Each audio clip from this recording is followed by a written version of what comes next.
The question is, a tower is 100√3 meters high. Find the angle of elevation of its top from a point 100 meters away from its foot. What does it mean? एक tower है जिसका height है 100√3 metre. तो मैं क्या करूंगी, यहाँ पे पहले टावर ड्रॉ करूंगी इन ग्राफ। 100√3 मीटर ये है इस टावर का हाइट।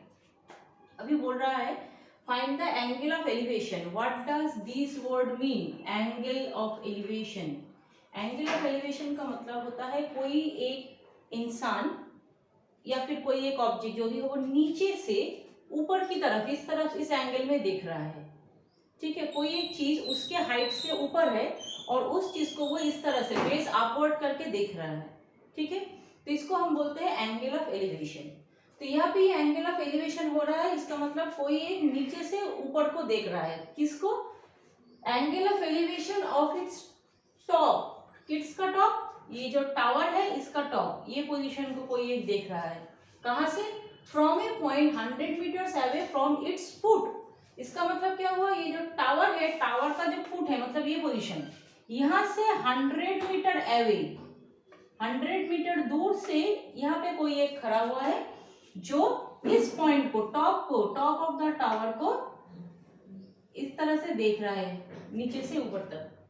ठीक है, अभी तुमको फाइंड आउट करना है एंगल ऑफ एलिवेशन, मतलब ये थीटा किस एंगल से वो देख रहा है। उसका आंख अगर इधर होगा, आई अगर इधर है, तो उसके हॉराइजॉन्टल रेस्पेक्ट में इस पॉइंट को वो कौन से एंगल में देख रहा है। ठीक है, ये है थीटा, इसका वैल्यू हम लोगों को फाइंड आउट करना है। क्लियर? तो अभी देखो यहाँ पे गिवन क्या क्या है वो हम लोग पहले देख लेते हैं।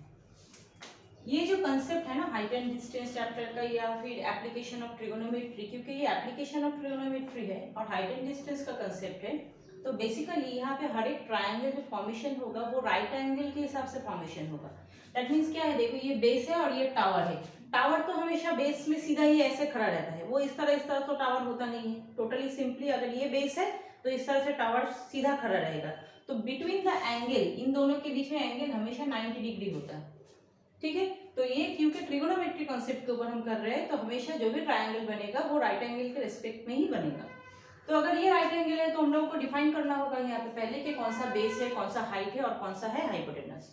तो पहले देखो ये जो एंगल है इसके ऑपोजिट वाला ये तो हाइपोटेनस है, ये जो खड़ा हुआ है ये परपेंडिकुलर और हाइट होता है, और ये जो नीचे है थीटा के साथ लगा हुआ है यहाँ पे, इसको हम बोलते हैं बेस।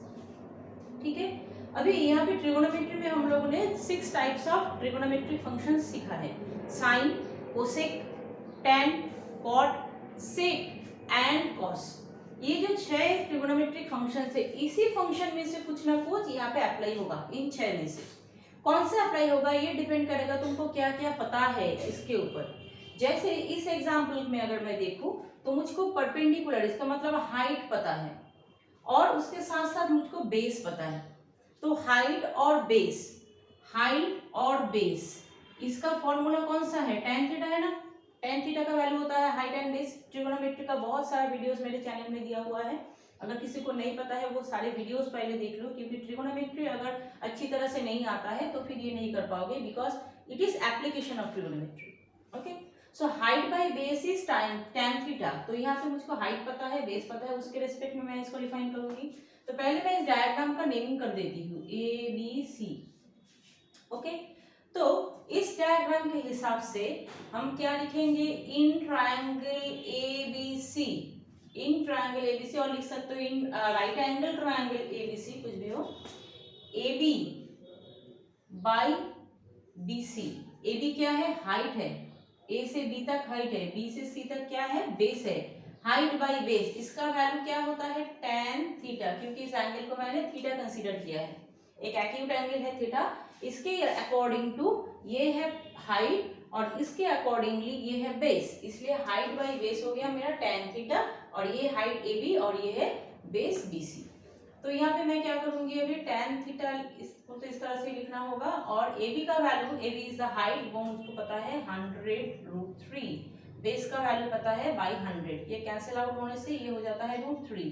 तो फिर देखो tan थीटा का वैल्यू है √3, ठीक है, तो इसका क्या मतलब हुआ, इसका मतलब हुआ tan थीटा लिखने के बाद √3 को tan के एंगल में कन्वर्ट करना है। अभी हम लोगों को पता है कि tan 60 डिग्री का वैल्यू होता है √3, हम लोगों ने ये क्लास 9 में पढ़ा है। ठीक है, tan 60 का वैल्यू है √3, तो फिर √3 के जगह पे मैं यहाँ पे क्या करूंगी, tan 60 डिग्री लिख दूंगी।